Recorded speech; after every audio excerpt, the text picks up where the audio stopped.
Hi friends, మీరు చూస్తున్నారు ఎస్ఆర్జెమ్ఎక్ channel. ఇందులో మనకు కనిపిస్తున్నది పల్సర్ బైక్ ఇంజన్.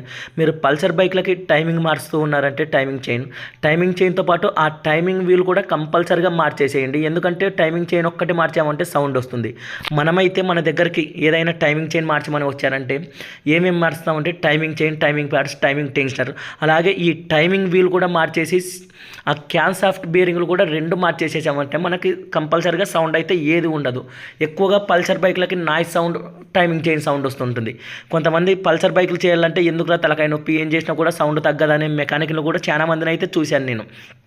కాబట్టి మీరు చైన్ వేస్తున్నారంటే పైన ఆ వీలు, ఆ క్యామ్ సాఫ్ట్ బేరింగ్లు రెండు అయితే మార్చండి. హీరో హోండా బైక్లకు అయితే టైమింగ్ కిట్ వస్తుంది, బజాజ్ బైక్లకు అలా రాదు. కాబట్టి మనమే అడిగి ఆ వీలు, క్యామ్ సాఫ్ట్ బేరింగ్లు మార్చామంటే మనకు ఆ నాయిస్ సౌండ్ అయితే ఎటువంటిది రాదు. అలాగే సిజర్ గేర్ వీల్ ఎలా ఫిట్ చేయాలనేది కూడా మీకు నెక్స్ట్ వీడియోలో అయితే చూపిస్తాను.